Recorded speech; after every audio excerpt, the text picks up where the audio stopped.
Excuse me. வாமா திவ்யா, உட்காருமா. நவீனை பத்தி ஏதாவது தகவல் தெரிஞ்சுதா? உங்களுக்கு ஏதாவது தெரியுமான்னு கேட்டுட்டு போலான்னு தான் வந்தேன். இல்லையம்மா, நவீன் எதுவும் காண்டாக்ட் பண்ணலையே. என்னன்னா அது? ஏன் அவர் இப்படி பண்றாரு? அதாம்மா எனக்கும் தெரியல.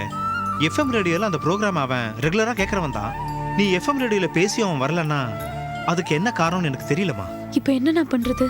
இருமா, கொஞ்சம் வெயிட் பண்ணி பார்ப்போம். 10 மாசமா என்ன ஏதுன்னு எட்டி பார்க்காதவரா இனிமே வந்து பார்க்க போறாரு. இத்தனை மாசம் வெயிட் பண்ணிட்டு இப்பதானமா எஃப்எம்ல பேசியிருக்க. நீ கொடுத்த டைம்ல ஒரு நாள் முடிஞ்சு போச்சு. இன்னைக்கு ஒரு நாள் பார்ப்போம்.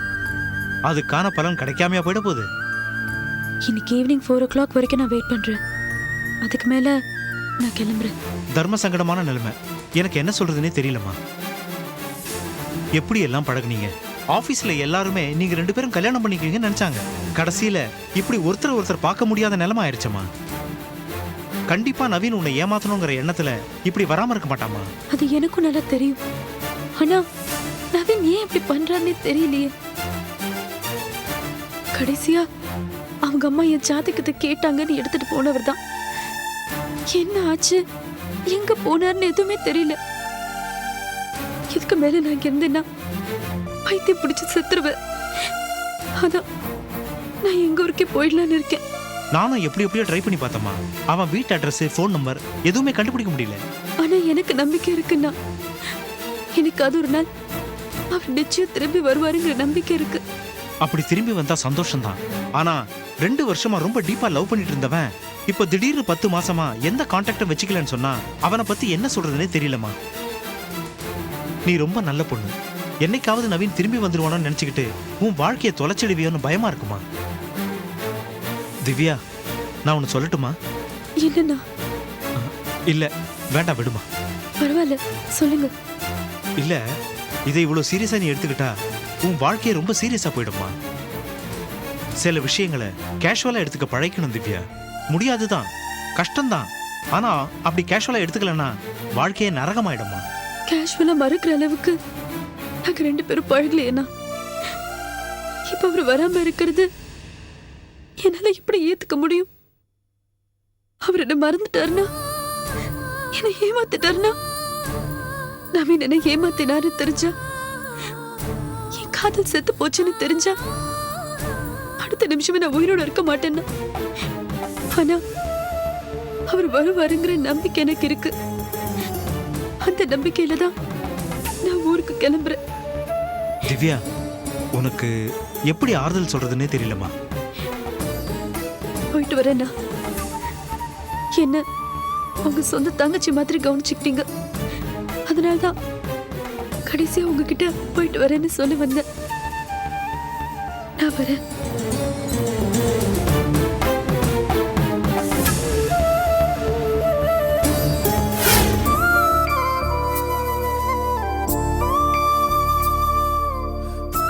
காஃபி. பரத், காஃபி.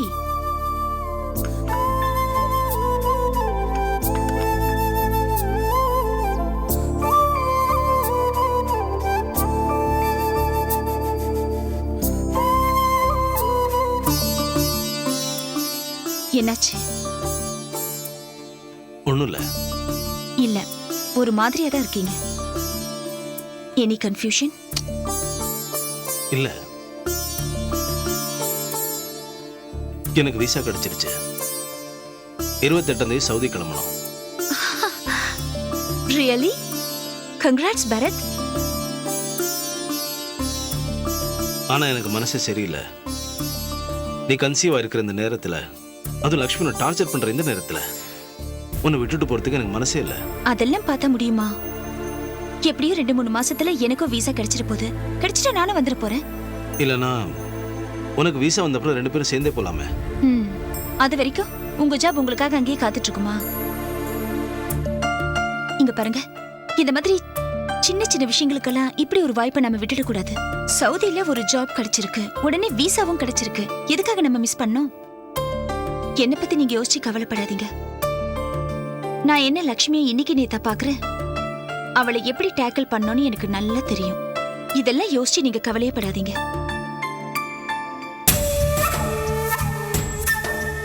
சரி, உனக்கு விசா கிடைக்கிற வரைக்கும் நீ உங்க அம்மா வீட்டில் போய் இருந்துரு. ஏ என்ன ஏன்னு கேட்குற? இல்ல அத்தை இன்னைக்கு அவ்வளவு தூரம் எடுத்து சொன்னப்புறம் நான் அங்க அது சரிப்பட்டு வராதுன்னு நினைக்கிறேன். வேணா போயிட்டு வரலாம், ஆனா அங்கேயே தங்க கூடாது. ஏன்? எல்லாம் உங்க அப்பாவுக்காக தான். நான் அங்க போய் தங்கிட்டேன்னா என்ன மறுபடியும் இங்க வர வைக்க லக்ஷ்மி கண்டிப்பா அப்பாவுக்கு ஏதாவது ஒரு டார்ச்சர் கொடுப்பா. ஏன் திரும்ப அவர் சொத்து எல்லாத்தையும் புடுங்கினாலும் புடுங்கிடுவா. பாவங்க, ஏற்கனவே ஒரு தடவை சூசைட் அட்டன் பண்ணவரு மறுபடியும் ஏதாவது.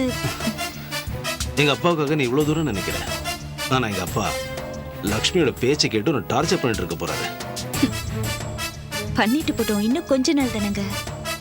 உனக்கு விசா கிடைக்கிற வரைக்கும் என்னால அங்க நிம்மதியா வேலையை பார்க்க முடியாது. அதெல்லாம் வரும்போது பாத்துக்கலாங்க. எவ்வளவு சீக்கிரம் முடியுதோ அவ்வளவு சீக்கிரம் லக்ஷ்மியோட கதை நினைச்சா நமக்கு நிம்மதி. அது வரைக்கும் இந்த மாதிரி பிரச்சனைகளை நம்ம தாங்கிட்டு தான் ஆகணும். உங்க 2 பேரையும் சவுதிக்கு போக விட்டாதானே என் கடனை கட்டுவீங்க? பரத், நீ சவுதிக்கு போகத்தான் முடியும், ஆனா திரும்பி வர முடியாது. உன் பொண்டாட்டிய சவுதிக்கு போக விடாம பண்றேன் பாரு.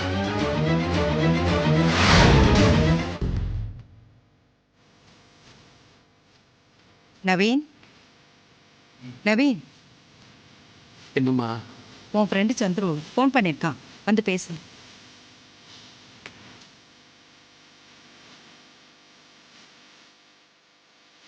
ரேடியோ மிஷன் 98.8 கேட்டுட்டு இருக்கீங்க. நம்ம ஸ்பெஷல் காலர் திவ்யா நேத்து கால் பண்ணிருந்தாங்க. அவங்க லவ் பத்தி சொல்லியிருந்தாங்க. அவங்க ஸ்பெஷல் சம்மான் அவங்க லவரோட மறுபடியும் அவங்க சேரணும், ஹாப்பியா அவங்க ஃபேமிலியை ரன் பண்ணணும், சந்தோஷமா இருக்கணும் அப்படிங்கிறதுக்காக அவங்க சொன்ன விஷயத்த மறுபடியும் ஏர் பண்ண போறோம். ஹலோ, வணக்கம், யார் பேசுறீங்க? வணக்கம், நான் மடிப்பாக்கத்துலேருந்து திவ்யா பேசுறேன். வணக்கம் திவ்யா, எப்படி இருக்கீங்க? உங்க லவர் பேர் என்ன? எத்தனை நாளா லவ் பண்றீங்க? நவீனும் நானும் ஒரே கம்பெனில தான் வேலை செஞ்சோம். நாங்க 3 வருஷமா லவ் பண்ணிட்டு இருக்கோம். நாங்க காதலிக்கிறது இந்த 2 பேர் வீட்டுக்கும் தெரியாது. நவீன், உங்க காதல் அனுபவம் என்னடா இருக்கு. How இன்னும் நீ is குளிக்கல, சாப்பிடல, அதுக்குள்ள எங்க கிளம்பிட்ட? இருமா, அவசரமா போறேன், வந்து பேசிக்கலாம். காஃபியா சாப்பிட்டுட்டு போடா. வேண்டாமா? டேய், Wait for each other. என்னாச்சு? அவன் எங்க இப்படி அவசரமா போறான்? ஆஹா, என்னத்து சொல்றீங்க? 2 பேரும் வர வர அவன் நடவடிக்கையே சரியில்லை. plan கூட plan பண்ணிருக்கோம். okay, அதனால இந்த காதல் ப்ராப்ளமா?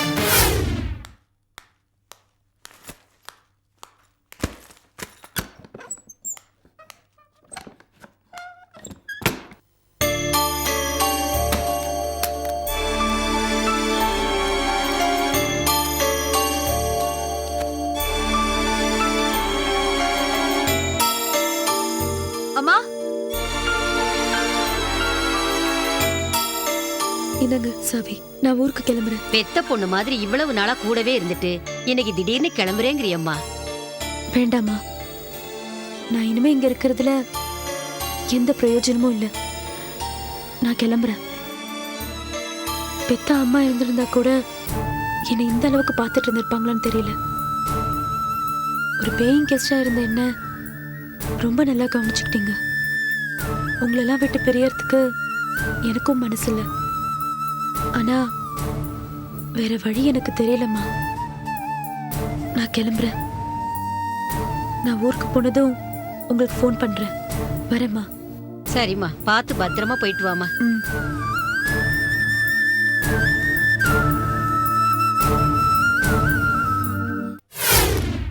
Excuse me sir. Hi good morning. Naveen, வாப்பா உட்காருப்பா. Thank you sir. என்னப்பா இது, இத்தனை நாள் எங்க பாப்பாங்க? சார், திவ்யா எஃப்எம் ரேடியோவில் பேசினதை கேட்டிங்களா? கேட்டீங்களாவா? எனக்கு வர கோவத்துக்கு உன்னை என்ன பண்றதுன்னே தெரியல. ஏன்பா மனுஷனா நீ? இதோ வரன்ட்டு போனவன் 10 மாசமா ஆளைய காணோம். எங்க போன, என்ன ஆனான்னு எதுவுமே தெரியல. நீ வேலையை விட்டு நின்ன உடனே திவ்யாவும் வேலையை விட்டு நின்னுருச்சு. அதுக்கப்புறம் 1,10,000 தடவை வந்து நீ வந்தியான்னு கேட்டுட்டு போச்சு. என்னப்பா ஆச்சு? சார், அதெல்லாம் அப்புறம் பேசிக்கலாம் சார். நான் இப்போ திவ்யாவை பார்த்தாகணும். பார்க்கலாம். முதல்ல நான் கேட்கற கேள்விக்கு பதில் சொல்லு. உனக்கு என்னாச்சு? ஏன் வேலையை விட்டு நின்ன? என்னதான்ப்பா நடந்தது? அதெல்லாம் ஒரு விளையாட்டு சார், ஆண்டவனோட விளையாட்டு. எங்க அம்மா திவ்யாவோட ஜாதகத்தை கேட்டாங்கல்ல, நான் கொண்டு போய் கொடுத்தேன்ல, அங்கதான் சார் விதி விளையாட ஆரம்பிச்சது. ஏன் என்னாச்சு? ஜோசியர் திவ்யா ஜாதகம் சரியில்லைன்னு சொல்லிட்டாரு சார். நாங்க கல்யாணம் பண்ணிக்கிட்டா 2 பேரும் பிரிஞ்சிருவோம்னு ஜாதகத்துல இருக்கோம். அது என்ன இழவு இருந்துட்டு போட்டோம், அதை வந்து திவ்யா கிட்ட சொல்லிட்டு போயிருக்கலாம்ல. சொன்னா அதை அவளால டைஜஸ்ட் பண்ணிக்க முடியாது சார். என்ன முடியாது? நீ இப்படி 10 மாசம் வராம இருக்கிறது மட்டும் திவ்யாவால தாங்கிக்க முடியுமா? நீங்க 2 பேருமே ஒண்ணா நம்பர் முட்டாளுங்க நவீன். ஒருத்தருக்கு ஒருத்தர் அட்ரஸ் தெரிஞ்சு வச்சுக்கல, ஒரு ஃபோன் நம்பர் தெரிஞ்சு வச்சுக்கல. நீங்க 2 பேரும் எப்படி லவ் பண்ணீங்க? நீங்க 2 பேரும் எந்த காலத்துல இருக்கீங்கன்னே தெரியல. இப்படி எல்லாம் நடக்கும்னு நான் எதிர்பார்க்கல சார். நீ இப்படி நடந்துகிட்டு என்ன இப்படி நடக்கும்னு எதிர்பார்க்கலங்கற? நீ முட்டாள்தனமா நடந்துகிட்டு ஆண்டவன் மேல பழி வேற. கல்யாணம் பண்ணிக்கிட்டா 2 பேரும் பிரிஞ்சிருவோம்னு ஜாதகத்துல இருக்கிறத சொல்ற தைரியம் எனக்கு இல்ல சார். அப்படியா? அப்படி தைரியம் இல்லனா நீங்க இப்படி அவஸ்தைப்பட வேண்டியதுதான். நீ அவஸ்தைப்படுறதும் இல்லாம திவ்யாவை வேற டார்ச்சர் பண்றியப்பா. சார், எஃப்எம்ல பேசும்போது திவ்யா ஊருக்கு போறேன்னு சொன்னா அதுக்குள்ள நான் அவளை பார்த்தாகணும் சார். இவ்வளவு அக்கறை இருக்கிறவன் தான் திவ்யா நேத்து எஃப்எம்ல பேசுனதுக்கு இன்னைக்கு தேடிட்டு வரியா? நான் இங்க வேலையை விட்டு நின்னப்பவே திவ்யாவும் வேலையை விட்டு நின்னுட்டான்னு கேள்விப்பட்டேன் சார். அதனாலதான். என்னவோ போப்பா. இந்தாப்பா திவ்யாவோட அட்ரஸ். திவ்யா 4 மணிக்கு ஊருக்கு கிளம்புறேன்னுச்சு, அதுக்குள்ள போய் பார்ப்பா. Thank you sir. திவ்யா கிளம்புறதுக்கு முன்னால எனக்கு ஃபோன் பண்றேன்னு சொல்லிச்சு. நீ எதுக்கும் மறுபடியும் எனக்கு ஃபோன் பண்ணு, சரியா? Okay sir. All the best பா. Thank you sir.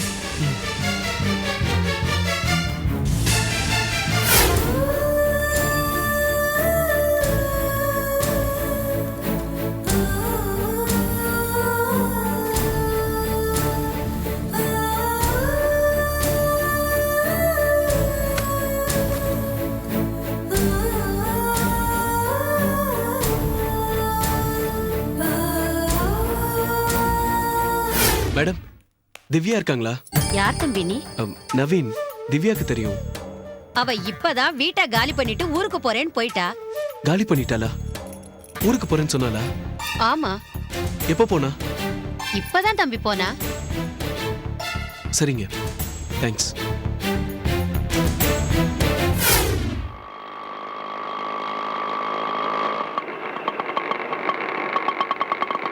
வெஸ்ட் மாம்பலம் போனோம். போலாமா? உட்காருங்க. எவ்வளவு? 50 ரூபா கொடுங்க.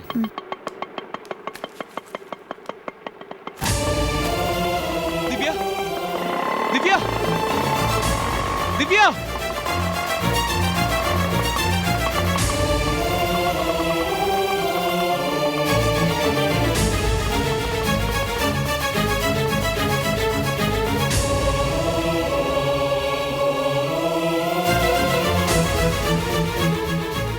எக்ஸ்கியூஸ் மீ, இங்க ஆபீஸ் ரூம் எங்க இருக்கு? அந்த பக்கம் இருக்குமா? Thank you.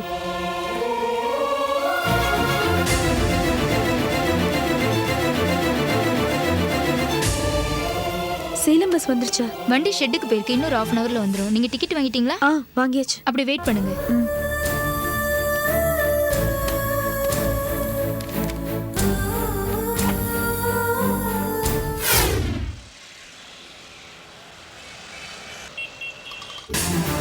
சார், என்னாச்சு நவீன்?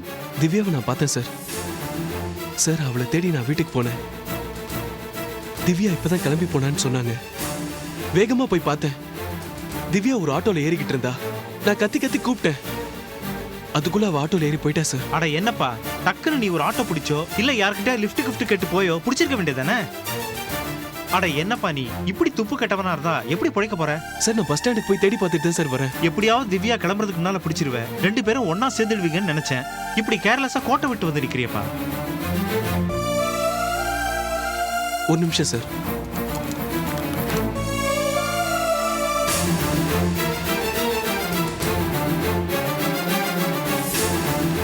சார், இது என் ஃபோன் நம்பர், அட்ரஸ்.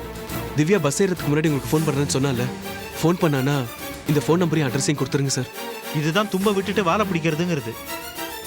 நான் அவ ஃபோன் கால்க்காக வெயிட் பண்ணிட்டு இருப்பேன் சார். கவலைப்படாதப்பா, நீங்க 2 பேரும் ஒன்னு சேர்ந்துருவீங்க.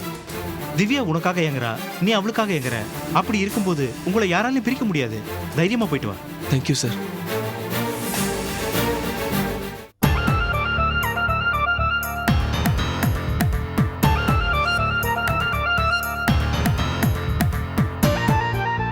நவீன் கன்ஸ்ட்ரக்ஷன்ஸ். கடவுளே, நவீனோட பேரு எப்பவுமே கண்ணில் தென்படுதே. ஏதோ நல்ல சகுனமா தெரியுது. ஒருவேளை ஆஃபீஸ்க்கு ஃபோன் பண்ணியிருந்திருப்பாரோ? ஆஃபீஸ்க்கு பண்ணி பார்க்கலாம். சார் ஒரு ஃபோன் பண்ணிக்கலாமா? பண்ணிக்கோங்க.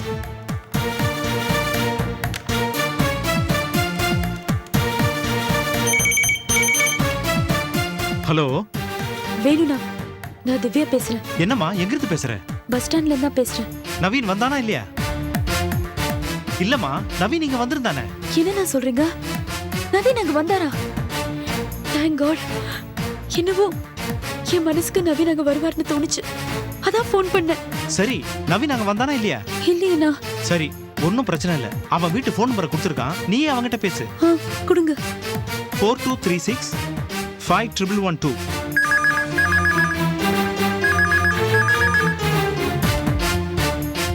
ஹலோ, யார் பேசுறது? நவீன் இருக்காரா? நீங்க யாரு? நான் திவ்யா. ப்ளீஸ் கொஞ்சம் தப்பா எடுத்துக்காம நவீனை பேச சொல்றீங்களா? நீ அவன் லவ் பண்ற பொண்ணா? ஆமா. என்ன விஷயமா? நான் அவர்கிட்ட கொஞ்சம் பேசணும். அவன் இல்லையம்மா, வெளியே போயிருக்கான். ஏதாவது சொல்லணும்னா சொல்லு, நான் வந்தது அவன்கிட்ட சொல்றேன். ப்ளீஸ் ஆண்டி, நான் இன்னைக்கு ஊருக்கு போறேன். இனிமே சென்னைக்கு நான் வரவே மாட்டேன். கடைசியா போறதுக்கு முன்னாடி நவீன ஒரே ஒரு தடவை பார்த்துட்டு போயிடுறேன். Please aunty. உண்மையிலேயே அவன் இல்லம்மா. ஆண்டி ப்ளீஸ், இன்னும் கொஞ்ச நேரத்துல பஸ் வந்துடும், நான் கிளம்பிடுவேன். நான் உன்கிட்ட கொஞ்சம் பேச வேண்டியிருக்குமா? இப்போ நீ எங்க இருக்க? இங்க வெஸ்ட் மாம்பலத்துல எஸ்ஆர்எம் டிராவல்ஸ் ஆஃபீஸ்ல தான் இருக்கேன். நீ அங்கே இருமா, இப்போ 5 நிமிஷத்துல வந்துடுறேன். அத்தை, என்னம்மா? நான் வெளியே போயிட்டு வரேன், கதவு சாத்திக்கங்க. சரிம்மா. என்னம்மா இவ்வளவு அவசரமா எங்க போறீங்க? இங்க பக்கத்துல தான், போயிட்டு வந்துடுறேன்.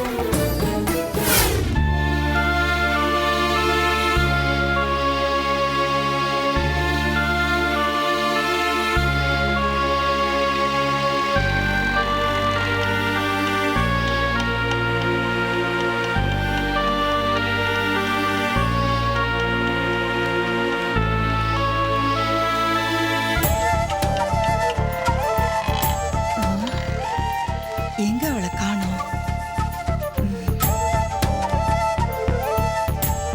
நீங்க தான் நவீனோட அம்மாவா? நீ தான் திவ்யாவா? ஆமா. உன்னை பார்க்கறதுக்கு அழகா லட்சணமா இருக்க. எங்க வீட்டுக்கு நீ மருமகளா வர்றதுக்கு நாங்க கொடுத்து வச்சிருக்கணும். ஆனா விதியின் விளையாட்டு வேற மாதிரி இருக்கு. திவ்யா, நீயும் அவனும் கஷ்டப்படுறத பார்த்து அதுல குளிர்காயணும்னு நான் நினைக்கலம்மா. நவீன் உன் மேல வச்சிருக்க பாசத்தை பார்க்கும்போதும், நவீன் மேல நீ வச்சிருக்க பாசத்தை பார்க்கும்போதும் எனக்கு ரொம்ப பெருமையா இருக்குமா. ஆனா நீங்க 2 பேரும் கல்யாணம் பண்ணிக்கிட்டீங்கன்னா பண்ண கொஞ்ச நாள்லயே பிரிஞ்சு போயிடுவீங்கன்னு ஜாதகம் சொல்லுது. அதான் நவீன் கிட்ட வேண்டான்னு சொல்லிட்டேன். திவ்யா, நீயே சொல்லுமா, கொஞ்ச நாள் சந்தோஷத்துக்காக காலம்புற கஷ்டப்படணுமா? நானும் மனுஷிதாம்மா. உங்க வேதனை வலி என்னன்னு எனக்கும் தெரியும். உங்க நல்லதுக்காக தான் உங்க 2 பேரையும் சேர்த்து வைக்க முடியாம இருக்கேன். தயவு செஞ்சு புரிஞ்சுக்கம்மா. இதை சொல்றதுக்காக தான் உடனே புறப்பட்டு வரேன்னு சொன்னீங்களா? உங்களுக்காக வெயிட் பண்ணிட்டு இருந்த ஒவ்வொரு நிமிஷமும் நீங்க என்ன சொல்லுவீங்களோ, ஒருவேளை எங்க கல்யாணத்துக்கு ஓகே சொல்லிடுவீங்கன்னு நினைச்சேன். நெஞ்சு திக்கு திக்குன்னு இருந்துச்சு. இப்படி ஒரேடியா நிறுத்தத்துக்காக தான் வந்தீங்களா? 10 மாசமா உங்க புள்ளன்னு சாகடிச்சிட்டு இருக்காரு. ஜாதகத்தை நீங்க கேட்டீங்கன்னு எடுத்துட்டு போனவர் தான் திரும்பி வரவே இல்லை. எங்க போனாரு, என்ன ஆனாருன்னு தெரியல. ஆபீஸ்க்கும் வரல, என்ன பார்க்கவும் அவர் வரல. இந்த நெருப்புல நிக்கிறது நீங்க கேள்விப்பட்டிருக்கீங்களா? அதை நான் இந்த 10 மாசமா அனுபவிச்சுட்டு இருக்கேன். 10 மாசமா உன்னை பார்க்க வரவே இல்லையா? இல்ல. ஜாதகம் ஒத்து வராததால தான் வேண்டான்னு சொல்லிட்டேன். அதையும் உன்கிட்ட சொல்லலையா? நான் உயிரோட இருக்கேனா செத்துட்டேன்னு கூட வந்து பார்க்கல. என்ன பையன் அவன்? நான் சொன்னதையாவது உன்கிட்ட சொல்லியிருந்தா நீ மனசையாவது கொஞ்சம் தேத்தி இருந்திருப்பல்ல. அவனுக்கு இதை உங்ககிட்ட சொல்ற தைரியம் இருந்திருக்காதும்மா. அதனால தான் சொல்லாம விட்டுட்டான்னு நினைக்கிறேன். ரேடியோ மிர்ச்சில நீ பேசுனது நானும் கேட்டேம்மா. எனக்கே உன் மேல பாவமா இருந்தது. அதான் உன்னை நேர்ல பார்த்து சொல்லிட்டு போலான்னு வந்தேன். இதையும் மீறி நீங்க கல்யாணம் பண்ணிக்கிட்டா நீங்க பிரிஞ்சிருவீங்கன்னு ஜாதகத்துல இருக்கு. எனக்கு ஜாதகத்துல ரொம்ப நம்பிக்கை இருக்கு, நேரடி அனுபவமும் இருக்கு. அதனாலதான் வேண்டாம் வேண்டான்னு சொல்றேன். திவ்யா, நான் சொல்றது புரிஞ்சுக்கம்மா. மனசை தேத்திக்கிட்டு நல்லபடியா ஊர் போய் சேருமா.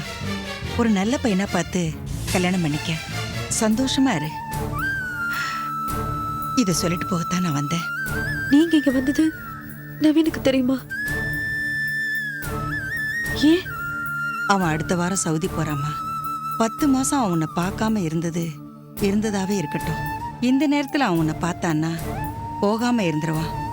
அதனாலதான் சொல்றேன். நான் என் மனசுல இருக்கிறத எந்த ஒளிவு மறைவும் இல்லாம அப்படியே சொல்லிட்டேன். நீ என்ன தப்பா எடுத்துக்காத. உன்னை என் மகளா நினைச்சு சொல்றேன். திவ்யா, நீ எதையும் மனசுல வச்சுக்காம நல்லபடியா ஊர் போய் சேருமா. அடுத்த ஜென்மம்னு ஒண்ணு இருந்தா நவீனுக்கு பொண்டாட்டியா நீயே வரணும்னு வேண்டிக்கிறேன்.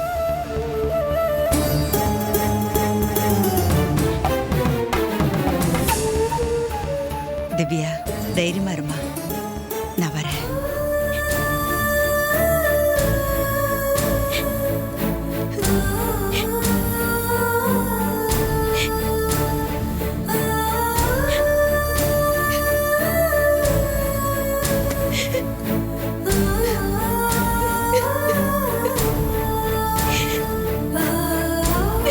Ah